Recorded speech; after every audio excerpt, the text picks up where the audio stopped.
猎物，却是没能杀人的寒风。老师，对不住了，这次也连累您了。Selamat datang di animasi Donghua Spoiler. Om dan Tante, jangan lupa seruput kopinya, kencangkan sabuk pengaman, mari kita mulai.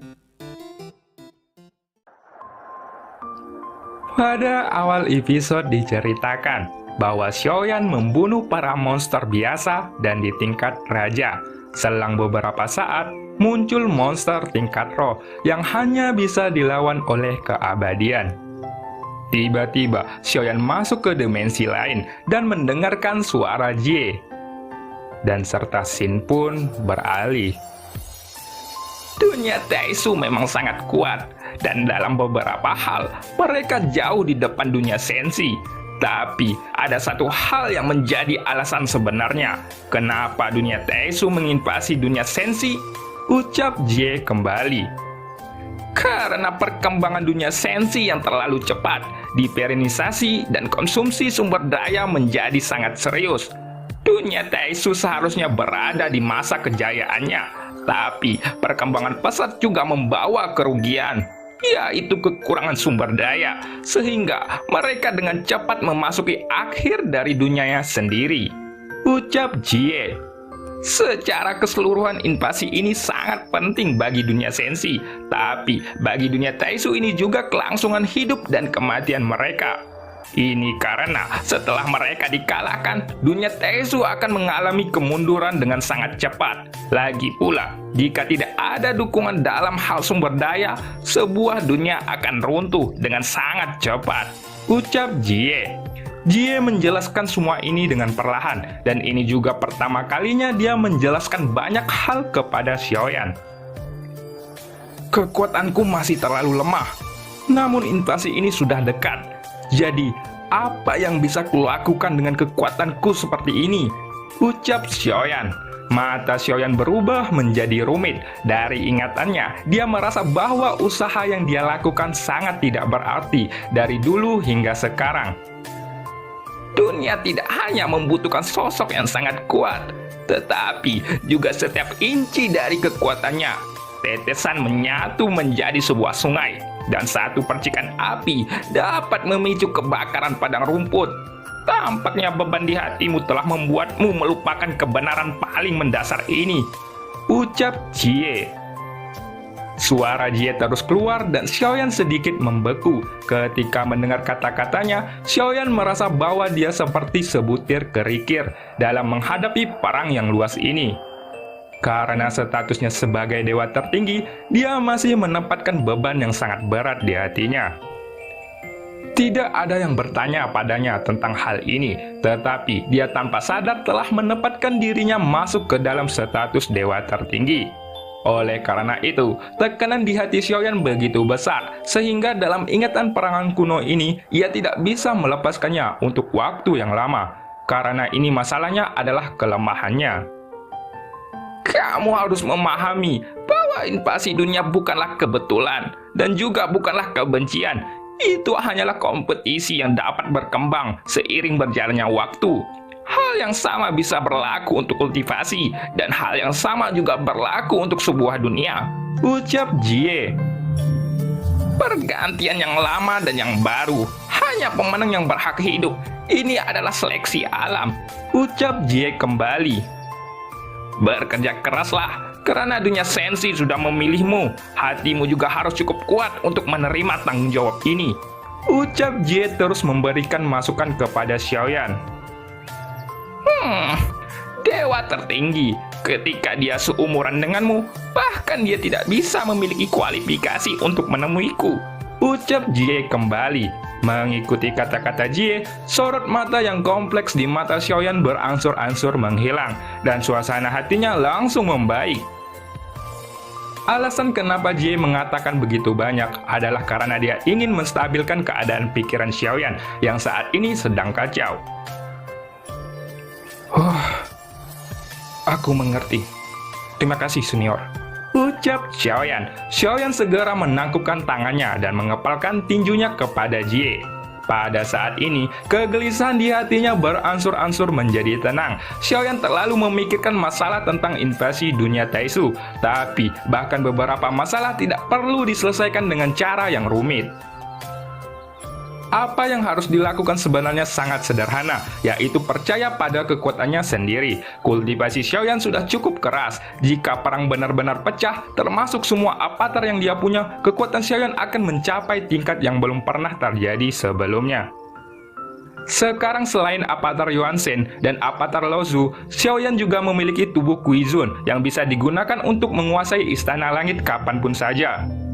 Selain itu, Xiaoyan sebenarnya menyembunyikan avatar keempatnya, yaitu avatar tersembunyi di dalam cincin ruangnya. Sosok yang terkandung di dalam avatar ini awalnya memiliki jiwa yang berasal dari dunia Taisu, tapi jiwa itu dihapuskan oleh Xiaoyan. Sebenarnya tubuh fisik dari dunia Taisu ini dapat dikuasai kapan saja, tetapi Xiaoyan terlalu khawatir untuk melakukannya. Jadi, jika itu bukan karena situasi yang mendesak, dia tidak akan menggunakan avatar iblis tua untuk saat ini. Semakin lama avatar itu disimpan di dalam cincinnya, maka akan semakin kuat tubuh fisiknya. Selain itu, jika dibandingkan dengan avatar Yuan Shen, Xiaoyan melihat sedikit perbedaan antara keduanya. Setelah avatar Yuan Shen menerobos bintang kedua, tampak kekuatannya terlalu berbeda dengan avatar Yuan Shen yang sebelumnya. Untuk sebuah avatar, ini adalah awal dari serangan balasan. Dan setelah Xiaoyan memasuki dunia misterius ini, dia kehilangan kontak dengan avatar Yuan Shen, dan dia tidak tahu apa yang terjadi dengan avatar itu untuk saat ini. Sedangkan untuk tubuh Kuizun yang belum pernah dikendalikan oleh Xiaoyan, ia dapat merebut tubuhnya kapan saja. Kekuatannya juga sudah mencapai keabadian. Jadi, jika ditambah dengan avatar iblis tua yang masih dalam proses kultivasi, kini Xiaoyan akan memiliki 4 avatar di belakangnya. Jika dia dapat menembus Dewa Bintang 9 di dunia Xuanyin ini dan memiliki sumber energi yang cukup, maka dimungkinkan untuk mengontrol keempat avatar itu. Pada saat yang bersamaan dengan kekuatannya saat ini, avatar Yuan Shen dan avatar Laozu adalah batas dari teknik pembentukan kehidupan, dan waktu yang dapat dipertahankan oleh kedua avatar ini bahkan lebih singkat. Senior Jie, aku punya pertanyaan lain. Apakah Juying berasal dari dunia sensi? Tanya Xiaoyan. Pada saat ini, Xiaoyan yang tidak khawatir tentang invasi yang akan dilakukan oleh dunia Taisu, dia sudah menyadari bahwa beberapa hal bukanlah sesuatu yang bisa diputuskan dengan tergesa-gesa. Juying, apakah kamu bicara tentang ular berkepala 9 itu? Tanya Jie. Di mata Xiaoyan, Juying adalah keberadaan yang sangat kuat. Tapi ternyata di mata Jie, Juying hanyalah seekor cacing. Mendengar ini, Xiaoyan pun langsung menganggukkan kepalanya dengan senyum masam yang tergambar di wajahnya. Tidak, ia tidak berasal dari dunia sensi, jawab Jie. Bukankah dia berkata padaku, dia adalah makhluk dari dunia sensi? Mungkinkah dia berbohong padaku? Sebelumnya dia berkata bahwa dewa tertinggi membawanya ke dunia nyata Xuanyin ini, ucap Xiaoyan. Xiaoyan sedikit terkejut dengan jawaban ini. Tentu saja, apa yang dikatakan Jie tidak mungkin salah. Jadi hanya ada satu kemungkinan bahwa Juying sudah menipunya. Dia memang bukan makhluk dari dunia sensi, tapi ia sama seperti telur yang selalu bersamamu sebelumnya. Meskipun dia tidak lahir dari dunia sensi, dia dibesarkan di sana. Jadi sampai batas tertentu, dia bisa dianggap sebagai makhluk dunia sensi, ucap Jie. Telur yang dikatakan Jie ini adalah si bola yang sekarang masih berada di dunia Taisu. Adapun pengalaman hidup si bola itu di luar dugaan Xiaoyan. Dia tidak menduga bahwa si bola mungkin semacam monster yang kuat, tapi dia tidak membayangkan bahwa dia akan menjadi putri ketiga dari dunia Taisu. Salah satunya adalah dunianya sendiri, dan yang lainnya adalah rekan yang memiliki semua emosinya. Namun perang ini tidak dapat dihindari, dan Xiaoyan akan terjebak di dalam dilema. Xiaoyan masih tidak bisa menerima kenyataan ini. Bagaimana bisa Longyan dan semua orang di tim Fearless menerima fakta yang tak terbantahkan ini?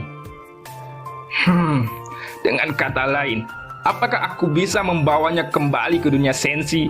Tanya Xiaoyan. Wah, untuk hal ini kamu bertanya pada orang yang salah, ucap Jie. Segera Xiaoyan pun tersenyum ketika dia mendengar kata-kata itu. Seperti pertanyaan ini harus ditanyakan kepada Tuan Zhan.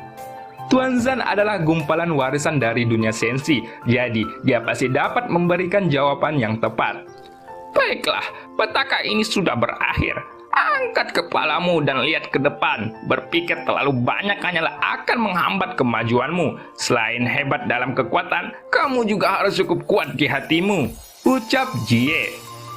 Dunia sensi membutuhkan dirimu untuk mengubah masa depan, ucap Jie kembali. Pada saat suara Jie bergema, itu memudar di dalam kegelapan. Xiaoyan pun mengangguk berat, menggenggam tinjunya dan menangkupkan tangannya. Ketika dia sudah terbangun dari malapetaka dewa, Xiaoyan akhirnya bisa merasakan tubuhnya lagi. Dan ketika dia bereaksi, dirinya tiba-tiba tersentak. Ternyata, pada saat Xiaoyan berada di tengah-tengah malapetaka, energi di dalam tubuhnya tidak berhenti tumbuh. Dan ketika Xiaoyan terbangun dari malapetaka, dia menemukan bahwa energinya sudah mencapai 150 juta. Ini ternyata meningkat sebanyak 50 juta. Dan yang paling menakutkan adalah peningkatannya tidak berhenti sampai di sini. Xiaoyan pun segera menstabilkan pikirannya dan terus meningkatkan latar belakang energinya. Pada saat ini Xiaoyan menjadi sangat gembira, akan tetapi dia masih meremehkan nektar dewa ini. Jika dirinya bisa menembus ke tahap tengah dewa bintang 8, Xiaoyan dan Dewi Perang bersayap hitam itu tidak akan membuang waktu 3 tahun di sini. Duduk bersila di dalam kegelapan, air hujan ungu terus berjatuhan ke samping Xiaoyan. Namun sebelum hujan itu menyentuh tubuh Xiaoyan, air hujan itu menguap sepenuhnya. Sehingga jika dilihat dari kejauhan, sosok Xiaoyan sepertinya terlindungi oleh lapisan udara putih. Sementara itu, lautan bintang di dalam dantiannya dengan cepat mengembun sangat cepat. Ternyata, itu adalah kekuatan misterius dari 33 dunia. Setelah bangun dari malapetaka, Xiaoyan yang duduk bersila selama lebih dari setengah tahun, sampai ketika Xiaoyan perlahan membuka matanya. Dia menghela napas panjang, bahkan ada kilatan di matanya. Lalu, mulutnya bergumam dengan perlahan. Hahaha, lautan bintangku sudah mencapai 240 juta, gumam Xiaoyan. Akhirnya Xiaoyan mencapai tingkat dewa bintang 8 tahap menengah.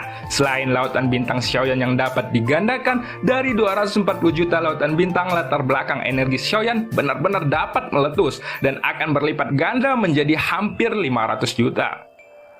Itu adalah pondasi energi yang hanya dimiliki oleh Dewa Bintang 8. Namun, jika ditambahkan dengan api monster, maka pondasi energi yang dapat diledakkan Xiaoyan saat ini secara langsung akan mendekati Dewa Bintang 9. Nyatanya nektar dewa yang diperoleh dari helm Dewi Perang itu secara langsung meningkatkan lautan bintang Xiaoyan lebih dari 100 juta. Jelas, itu merupakan angka yang sangat mengerikan. Hal ini juga berlaku setelah lautan bintang Xiaoyan mencapai 240 juta. Kecepatan peningkatannya menjadi lambat, dan Xiaoyan pun sangat puas dengan tahap menengah ini. Kemudian, Xiaoyan mengangkat kepalanya dan mau tidak mau melihat ke kejauhan. Dia tidak tahu apakah ada Dewi Perang bersayap hitam di sini, jadi Xiaoyan berencana untuk terus menjelajahinya. Tapi sebelum itu, Xiaoyan mengulurkan telapak tangannya dan mengeluarkan sayap. Tampaknya, sayap ini sudah lama tidak digunakan. Sayap tulang itu sudah lama tidak bisa menyesuaikan diri dengan peningkatan berkelanjutan dari Xiaoyan. Akan tetapi, Xiaoyan bisa melihat bahwa ada kekuatan tempur yang tangguh dari sang Dewi Perang bersayap hitam itu. Jadi hal itu untuk membuat Xiaoyan yang sudah lama tidak menggunakan sayapnya kembali tergoda. Dan ketika pikirnya bergerak, sinar kekuatan jiwa menembus ke dalam sayap telapak tangannya itu. Segera, sayap di telapak tangan Xiaoyan pun berubah menjadi sinar energi hitam. Lalu, sinar itu mengalir ke dalam tubuhnya di sepanjang lapisan kulit Xiaoyan. Dan dalam sekejap, pola sayap hitam muncul di bahunya. Apakah ini yang disebut dengan sayap dewa?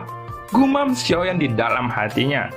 Setelah itu, pikiran Xiaoyan bergerak, namun ketika dia akan menuangkan energinya untuk mencoba apakah dirinya bisa mengendalikan sayap ini, Xiaoyan tiba-tiba tersentak.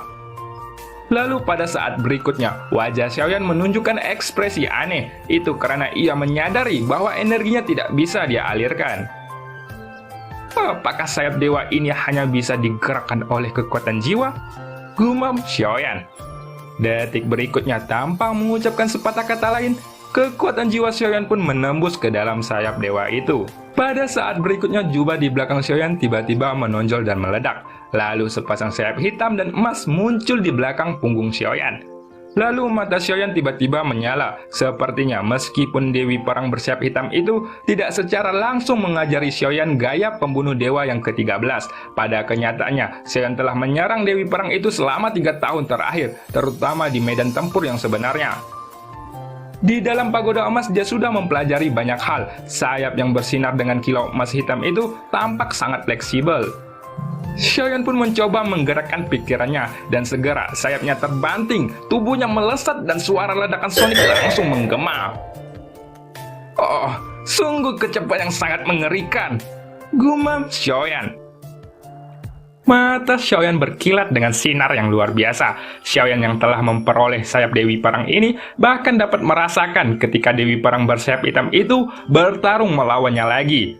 Xiaoyan jelas-jelas bisa dengan mudah untuk menahan dan menghindari serangannya. Sayap ini tidak terlihat seperti tumbuh dari Dewi Perang itu. Namun ini terlihat seperti produk yang dibuat oleh teknologi kuno, ucap Xiaoyan. Setelah beberapa saat, sayap di belakang punggung Xiaoyan perlahan menghilang dan muncul kembali di punggung Xiaoyan sebagai tato yang tampak indah. Meskipun sayap Dewi ini sangat kuat, itu menghabiskan banyak kekuatan jiwaku, ucap Xiaoyan sambil tersenyum masam.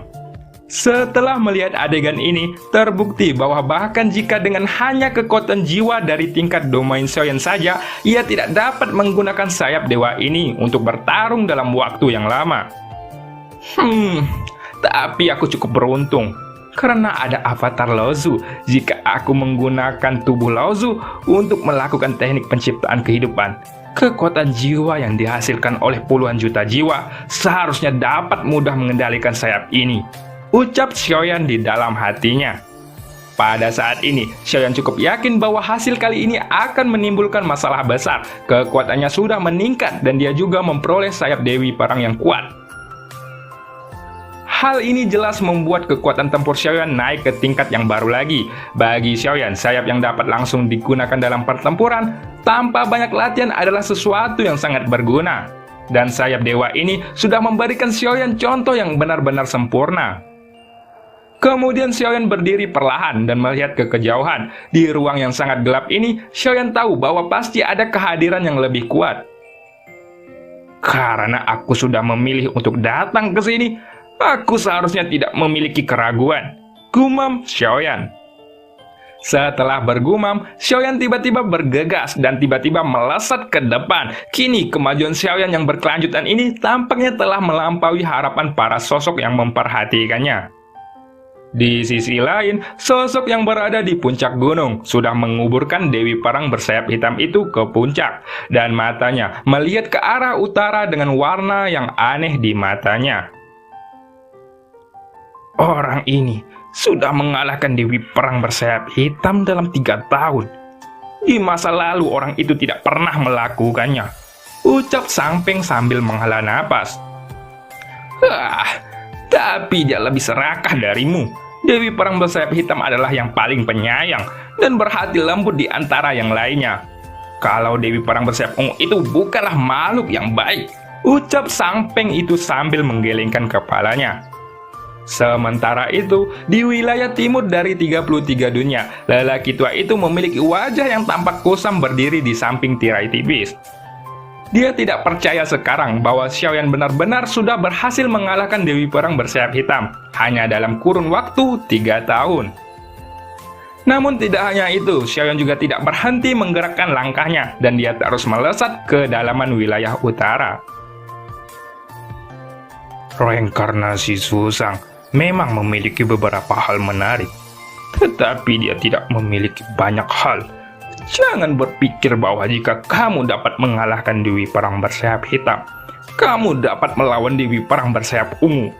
Sifat di antara keduanya benar-benar berbeda, ucap lelaki tua itu. Sang Dewi Perang bersayap ungu memiliki sifat yang cukup unik. Dia sedikit mudah tersinggung dan sangat mungkin untuk menjelaskan kehidupan kecil, ucap pria tua itu kembali. Bahkan sekarang, pria tua itu tidak terlalu optimis tentang kehidupan Xiaoyan setelah semua objek pemujaan muridnya, dan hal ini membuatnya selalu sulit untuk diterima. Dan cerita pun berakhir. Sampai jumpa di episode selanjutnya. Beliterasi di tempat Bu Maya. Terima kasih buat yang sudah setia.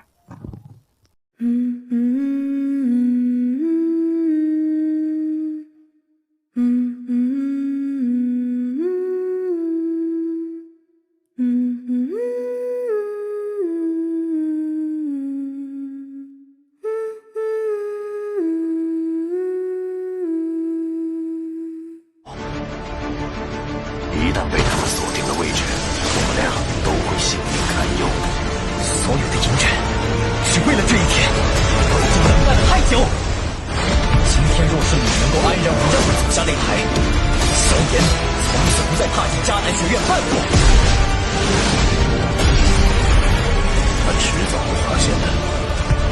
既然如此，就给他一个惊喜吧。今天我不会让你们两人彻底的闭上嘴。就算他还活着，你们之间也绝不可能。